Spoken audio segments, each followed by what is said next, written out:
Bom dia, está no ar ao vivo o programa Dicas da Veveta. Aqui a gente faz esse programa com carinho só para você. E hoje a gente vai falar um pouquinho sobre abandono de animais. Infelizmente, o coronavírus não pega em cães e gatos, mas a gente está vendo ainda o maior abandono de animais por conta disso, estão usando essa desculpa. E hoje aqui no nosso programa eu estou com o Carlos Alberto Fabrini, um protetor que cuida aí de um monte de animais, tem 100 mil seguidores, busca mais seguidores para essa causa animal que a gente tanto precisa. Seja bem-vindo. Obrigado, doutora Gabriela, obrigado a todos. Espero que vocês gostem da entrevista, que vocês acompanhem e que vocês tirem proveito dessas informações que a gente vai dar para vocês, essas dicas que a doutora também vai dar. É sempre útil, né? Sempre Aliás, útil. hoje eu estou de visual novo, espero que vocês gostem, depois vocês comentem aí para a gente ver se é mais legal esse ou o outro visual, tá bom? Carlos, vamos falar um pouquinho, o que você atribui às pessoas que têm um animalzinho e elas vivem com esses animaizinhos por muitos anos e de repente elas resolvem doar esses animais. O que você atribui a esse nível de abandono, já que já existia um lastro de relação, de amor mesmo entre um pet e o seu tutor e de repente ele resolve abandonar esse animal? A gente fica muito triste com essa quebra de relação, porque a gente percebe que isso acontece muito na velhice do animal, né? Quando ele já está debilitado, quando ele mais precisa do tutor, quando ele mais precisa do dono, é que ele é abandonado. Às vezes acontece também quando o casal, a pessoa tem filhos, traz mais alguém para dentro de casa e essas pessoas não se adaptam com o animal, segundo algumas pessoas que eu já conversei a respeito. Mas principalmente na questão da idade do animal. Ele acaba ficando debilitado, ele acaba tendo dificuldades para fazer as necessidades fora de casa, ele faz em qualquer lugar. Mas, e aí as mais pessoas... gastos também, né, Mais Carlos? gastos também, Nessa exatamente. fase existe mais gastos, né? Também, muito mais gastos. É uma pena. E me diz uma outra coisa, os abrigos eles estão superlotados, né? As pessoas não têm recursos, normalmente esses abrigos eles são mantidos por doações e mesmo assim tem pessoas que abandonam esses animais na porta desses abrigos, né? E você acha que existe alguma maneira da gente poder evitar ou a gente punir essas pessoas, de repente com câmera de vigilância ou alguma outra maneira? Porque você como protetor, você tem abrigo, Carlos? Não? Não tenho abrigo, né? Eu sou muito consciente de que eu tenho que cuidar dos animais, que eu posso cuidar. Eu não vou tirar das ruas animais e colocar numa situação em que piore a situação deles, né? Se eu deixar eles na rua, alimentado e de alguma forma colaborar para que eles estejam bem, eu estou cuidando melhor do que se eu colocar no abrigo. Eu super né? concordo com isso. Às vezes a pessoa pega um animal, como uma sala minúscula, coloca 100 animais e acha que isso é proteção. Na verdade não é. Não é proteção, você né? acaba tendo maiores problemas, você pode transmitir mais doenças, você pode criar canibalismo, tem uma série de situações que você cria, principalmente se você não tem recursos para manter esses animais. Você não tem vacina, você não tem para comprar ração, você não tem remédios, castração, tudo mais. Então eu acho que uma saída boa, que você comentou, é uma câmera de vigilância, porque nós percebemos, como no caso da Aldeia dos Índios, né, em Parelheiros, na Ilha do Bororé e com certeza em outros cantos da cidade, onde nós não temos câmeras de monitoramento, em virtude das leis que agora protegem os animais, das multas que existem, que sem a câmera de monitoramento eles abandonam muito mais animais. Então, no caso da Aldeia dos Índios de Parelheiros, onde a gente ajuda muito, levou ração, tudo mais, a gente pretende castrar aí 120 animais, e na Ilha do Bororé deixa um cavalo, deixa uma vaca, deixa uma série de animais em função da falta dessa câmera de monitoramento. Então eu acho que a prefeitura tem uma grande responsabilidade. Eu tentei procurar a prefeitura, ainda não consegui, mas eu acho que a prefeitura tem que começar não só na parte de multa, na parte de criminalizar o abandono, mas também facilitar esse monitoramento para que as pessoas tenham, se não consciência, medo de abandonar esses animais de qualquer jeito. Eu concordo com você, porque na verdade abandonar animal hoje é crime, né? Só que essa lei precisa ser colocada em prática. Em prática, exatamente. Não é, Carlos? Porque não adianta você saber que é um crime e você não é punido por esse crime. Você se recorda, é um exemplo muito nada a ver com a situação, mas a vida inteira foi lei você usar cinto de segurança. Sim. Concorda? Concordo. A partir do momento que a prefeitura começa a multar as pessoas sem o cinto de segurança, todo mundo usa Todo cinto de mundo. segurança. Que não seja por respeito, mas por medo. Não é verdade? É verdade. Então, se a gente consegue política pública que de fato faça a lei acontecer, eu tenho certeza que vai inibir. Não, sem dúvida. Né? Vai Ou mexer no bolso, pelo menos né? a pessoa, quando ela quiser comprar um animal, adquirir um animal, ela vai entender que ela tem responsabilidade civil e criminalmente pelos próximos 15 anos. E dentro desse processo, ela vai entender que caso ela ache que nos próximos 15 anos ela não tem a condição de ter esse animal, ela vai inibir de ter. E Exatamente. automaticamente a gente consegue fazer com que a gente tenha menos abandono, a gente tenha menos... Porque, gente, abandonar um animal, você não só coloca em risco a vida desse pet, mas você coloca em risco a população que está ao redor desse animal, né? Por quê? Porque existem mais acidentes de carro, acidentes com moto, porque o cachorro Pessoas atacadas da calçada, pessoas atacadas, né? O animal às vezes está machucado, se sente ameaçado, verminose. Sarnas, Sim. mordidas, né? Tem uma série de coisas que envolve também as pessoas que estão nesse local. E isso a gente precisa coibir. Por isso que a gente fala na política pública, Lógico. né, Carlos? No terminal Grajaú, recentemente, nós tivemos um animal atropelado que perdeu as patas, né? E ele até foi resgatado depois, mas infelizmente, como em qualquer lugar de risco, ele foi bastante machucado. E hoje não tem as patas, é um animal que não pode andar. Imagina isso, gente, um animal de rua que perde as patas, ou seja, ele perde a capacidade de sobreviver se manter sozinho, vivo, exatamente. né? Precisa ir para um abrigo, precisa ir para alguma coisa, e certamente, infelizmente, um Ninguém vai animal tem adotar. pouquíssimas chances de ser adotado. Exatamente. Não é? A questão do canil que você comentou também tem muito disso, né? O canil ele precisa ter uma capacidade de entrada de animais, porque ele tem uma capacidade máxima para colocar de animais, e ele precisa ter uma capacidade, ele precisa sair com esses animais, ele precisa fazer feiras de adoção, e muitos deles fazem, mas o número de adoção é infinitamente menor do que o número de animais que nós temos nas ruas, né? Então isso dificulta muito, cada vez mais a gente tem animais abandonados, nós temos menos possibilidade de resgatar, porque nós temos as ONGs, os canis todos lotados, na própria zoonose, na prefeitura, e na contrapartida a gente tem esse aumento de riscos, de doença, de acidente, e tudo que você comentou. Pois é.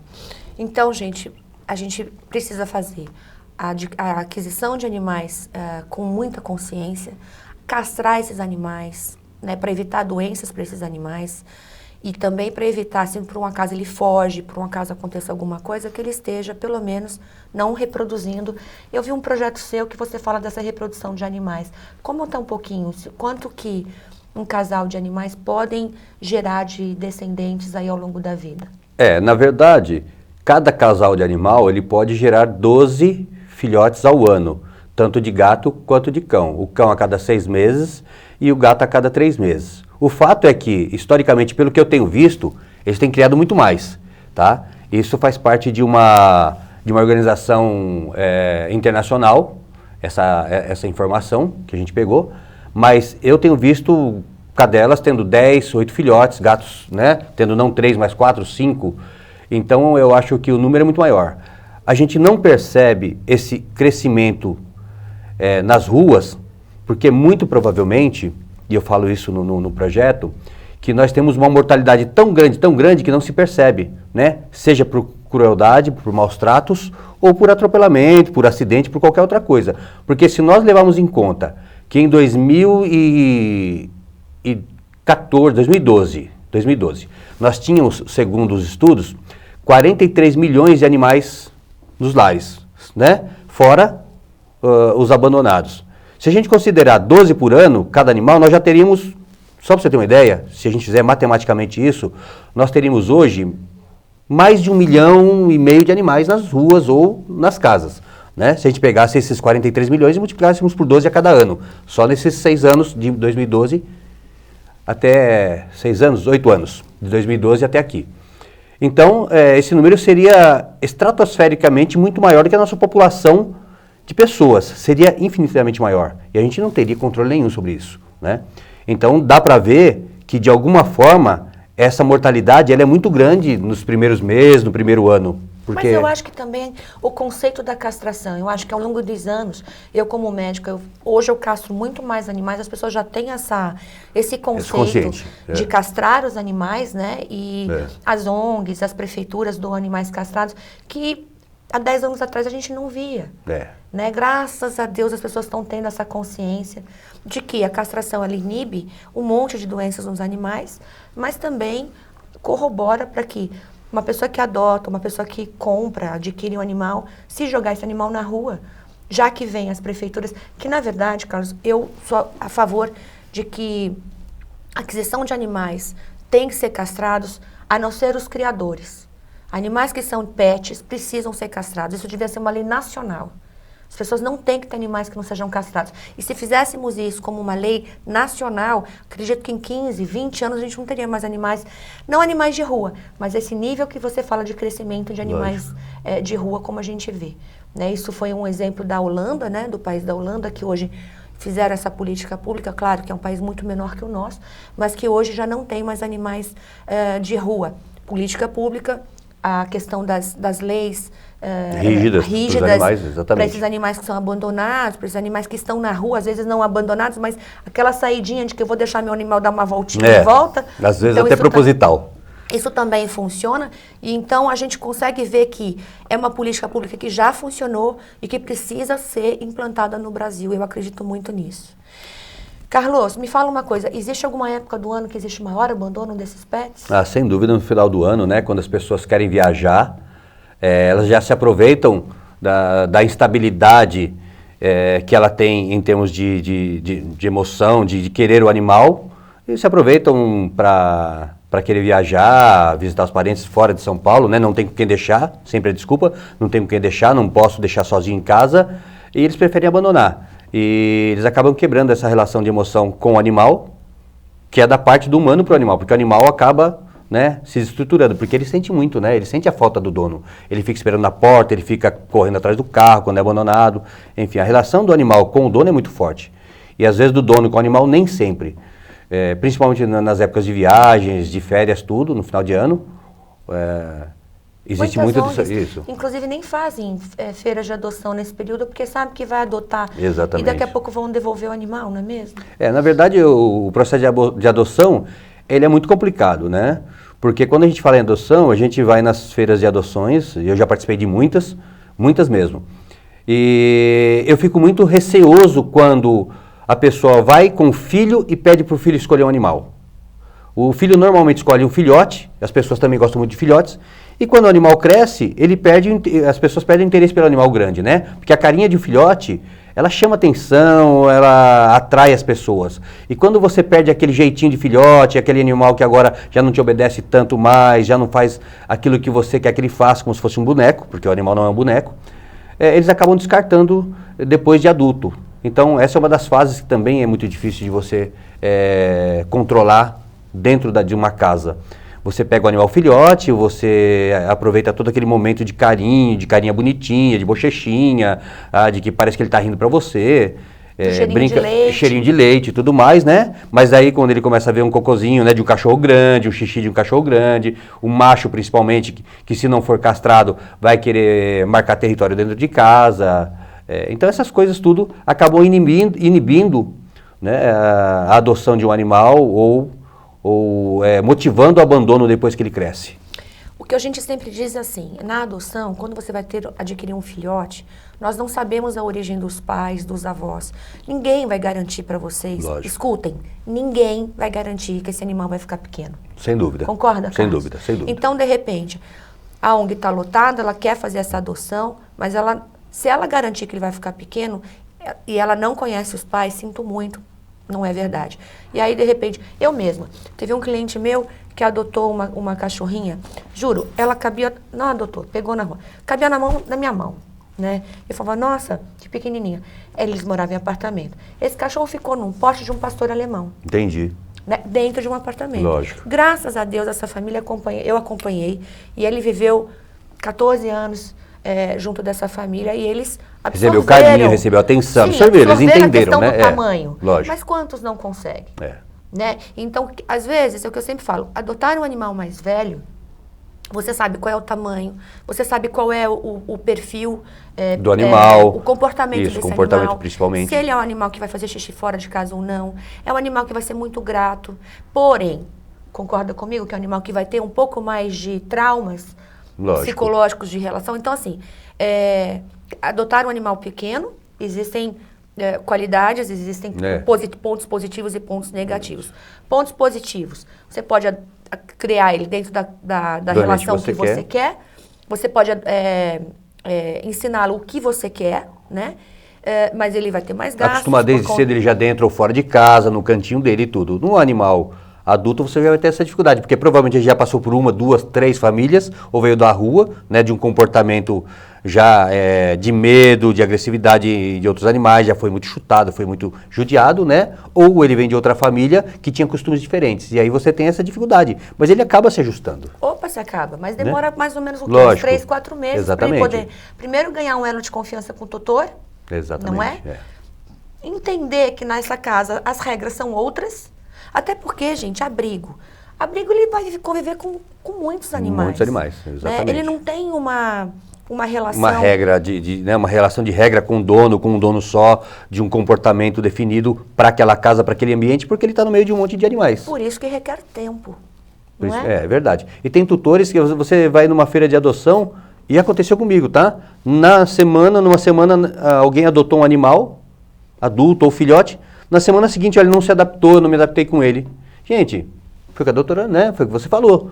Como é que ele vai querer adaptar um animal que veio de uma família diferente, que veio de um abandono, em uma semana? Precisa de 2, 3, 4 meses. E ele vai se acomodar na casa, né? Porque como animal é racional, ele vai aprender que o tutor é que vai cuidar dele para que ele tenha as noções de onde ele pode ficar, do que ele pode fazer e como ele pode se comportar. Por isso, paciência. Quem queira adotar um animal tem que ter paciência. Aliás, quem queira ter um animal tem que ter paciência. Verdade. Seja ele comprado de raça ou seja ele adotado, todas as fases existem e requerem paciência. Sem dúvida nenhuma. Não é mesmo? Verdade. Carlos, me fala uma outra coisa. Lançam muitos filmes de raças, né? Assim foi 101 Dálmatas, assim foi aquele do Labrador, esqueci o nome agora, meu Deus. Você Marley tem Marley, o Ritintim, né? A Lessie, que não era da nossa época, quando a gente era pequeno. É verdade. E o que acontece com isso? Você cria uma moda. Existe uma febre de aquisição dessas pets. Isso. Né? O que aconteceu é que na época dos dálmatas, dálmata não é uma raça específica para crianças. Lógico. Então adquiriram muitos dálmatas e a gente teve um índice de abandono desses dálmatas muito grande. Você acha que esses filmes, quando eles são realizados, quando eles são adquiridos, né, ou pensados, existe uma preocupação com esse pós-filme? Não, eu acho que não existe a preocupação de quem produz o filme, né? Porque eles querem audiência e querem vender em bilheteria. Então, eu acho que não existe essa preocupação. O que tem que existir é a conscientização de quem quer comprar, de quem quer adotar, para que a gente tenha uma compra consciente, né? Um cuidado, sabendo que o animal vai viver 14, 15, 16 anos. Isso é muito importante. E a gente tem o outro lado também da questão da venda, né? Nós temos muita venda irregular dentro do Brasil, né? Acho que a gente precisa cuidar mais, ter leis mais rígidas para isso, né? Cuidar mais para que os criadores tenham essa responsabilidade. Hoje não tem, no Brasil não tem, né? Todo mundo só vê realmente lucro, dinheiro, parte comercial, né? Não existe da parte dos criadores o amor que precisa ter para cuidar de animais. Eu acho que nem de todos. Nem de todos, exatamente. Generalizar. Eu acho que existem criadores sérios, né? E eu mesma, há muitos anos atrás, eu tive canicorso, eu tenho canicorso, e eu criava pelo amor à raça, mas assim, era uma cria a cada 1 ano e meio, 2, é por isso, visando a qualidade genética disso. Lógico. E muitas vezes eu perguntava, eu avaliava se aquele tutor tinha condições de ter um animal desses ou não, né? Porque a intenção não era a venda, a intenção era manter a raça da melhor qualidade possível, né? Na melhor maneira que ele pudesse ter. Então, assim como eu tinha esse pensamento, eu já conheço criadores com esse pensamento e graças a Deus que cada vez a gente tenha mais pessoas assim. O importante é dizer que a gente sempre fala, olha, não compre, adote, mas tem gente, e nós não podemos obrigar as pessoas a isso, né? Porque tem gente que quer um animal de raça, né? E é perfeitamente aceitável que as pessoas pensem assim. Nós não queremos criar uma cultura de não pode ter animal de raça. Não é isso que a gente quer cultuar na cabeça das pessoas, né? O que a gente quer é responsabilidade de criadores, de adotantes, de pessoas que cuidam dos animais da rua, que têm um amor aos animais, independente de ser de raça ou não, né? Que cuide bem desses animais. E é muito importante que com esses criadores a gente também tenha leis muito rígidas, porque nos Estados Unidos, por exemplo, um animal custa $2.500 e ele não vende em qualquer lugar. É muito rígido para que você tenha a venda de um animal nos Estados Unidos. Eu estive lá o ano passado, né, visitando minha filha, em Boston, de onde eu trouxe uma ideia desse projeto que a gente depois pode comentar um pouquinho mais. E é muito rígido, né? Então é uma coisa que ajuda a não ter animais nas ruas. Porque nos Estados Unidos a gente também não tem. No que pese o fato de que a gente tem alguns canis ainda públicos, tá? Que ainda tem o que sacrificar animais. Ainda existe isso nos Estados Unidos. Tá? Mas na maioria, a conscientização nos Estados Unidos hoje ela é muito maior do que já foi. Então hoje eu passei 6 meses lá, não vi nenhum gato, nenhum cachorro nas ruas. Inclusive eu fui trabalhar com o dog walker algumas vezes, entendeu? Tem um aplicativo lá, como a Uber aqui, em que você entra e vai cuidar do dog walker, eles pagam $18 por hora, $20, $12, dependendo do tempo que você fica, 15 minutos, meia hora, 1 hora, até o dia inteiro. Então, mas eu acho que essa conscientização dos criadores, não existe a proibição de que você tenha que ter só um animal adotado. Muito pelo contrário, né? Nem O importante, deve, né, nem Carlos? exatamente. Porque veja, as pessoas que precisam de animal de guarda, ou as pessoas que Sim. precisam de animal para lida com gado, Lógico. né? Ou, enfim, existem várias, ou que queiram adquirir animais para, como diz, games. Então você tem que ter uma raça específica. Não tem como você querer que um vira-lata, desculpa, sem raça definida. Não, mas é vira-lata, a gente não tem problema de falar vira-lata não, é importante que... Ele tem a obrigação de ser um animal de guarda, ele não tem Lógico. essa característica, a gente não sabe qual vem a característica Exatamente. dele. Então é importante que tenhamos consciência de criadores, de protetores, para que façam um trabalho bem feito. Não Existe o bom senso, a gente necessita do bom senso. O bom senso é muito importante para todas as situações. Outra coisa, existem hoje muitos protetores, muitas ONGs que são sérias e outras nem tanto. Você pode dar algumas dicas para que as pessoas que queiram ajudar animais de ONGs consigam escolher ONGs mais sérias? Existe alguma forma que a gente possa verificar? Olha, essa ONG é uma ONG séria ou essa proteção não é tão séria, ela usa os animais em prol dela mesma? O senhor pode dar alguma dica? Eu tenho passado por algumas situações em função dos milhares de seguidores, né? Muitos deles pedem para mim, olha, tem uma ONG dizendo que se conseguir 20 mil seguidores, 200 mil seguidores, 300 mil seguidores ou 100 mil seguidores, vai conseguir 1 tonelada de ração. E aí o que eu fiz? Eu liguei para uma delas. A dona, inclusive, nem estava mais atuando como ONG na proteção, porque ela já estava super desgastada, era uma senhora que vinha de muitos anos de proteção, já estava desgastada, falei com a filha dela, né? E ela não tinha pedido nada. Estavam usando o nome dela. Estavam usando o nome dela. Então, assim, tem muita gente, muito mesmo, muita gente que pede ajuda, que põe conta corrente, que faz um monte de coisas no Facebook, no Instagram, e você tem que ter transparência. Como que você faz transparência? Pega um telefone, né? Liga para a pessoa, liga para alguma entidade que conheça, né, que contribua para essa ONG, porque ela provavelmente, uma ONG, normalmente ela já tem alguns seguidores e ela tem ajuda de alguns patrocinadores. Então, olha, me dá quais são os seus patrocinadores e liga para esses patrocinadores. Foi o que eu passei a fazer. A partir do momento que eu passei a fazer, eu já tive 3 casos de falsidade ideológica em relação a ONGs e protetores. Então, é essa isso bem é uma recente. dica, né? Você verificar... Transparência. Transparência, verificar se tem patrocínio, Sim. quem são os patrocinadores e verificar isso. Verificar, pedir também... Referências de patrocinadores, não é só de isso, pessoas verificar se os custos se aquele recurso que você foi Está dado... sendo usado, Está exatamente. sendo usado para aquilo que você se permitiu a oferecer. Lógico. Não é mesmo? Isso é uma coisa bastante importante. Carlos, você me comentou que existe um projeto teu que você quer fazer castração de 120 animais na Aldeia dos Índios. Isso. Conta um pouquinho para eles sobre isso. Okay. O que a gente precisa fazer, porque eu vou ser uma das cirurgiãs para poder ajudar nesse processo. Agradeço. E conta um pouquinho o que você precisa para que esse projeto ele vire realidade. Ele saia um pouco do sonho e vire realidade. Tá bom. Esse projeto, na verdade, ele já faz parte do grande projeto que eu chamo de Pet Esperança, que eu registrei, né? Em cartório e tudo. Esse projeto vem desde 2010, Pet Esperança, e a gente estava falando agora há pouco de castração em massa, né? A gente estava falando das pessoas levarem os animais para castrar. O grande problema dessas campanhas de castração que nós temos no Brasil, a grande maioria, é que quando você faz uma campanha de castração a preço popular ou da prefeitura, quem leva os animais são as pessoas que têm animais em casa.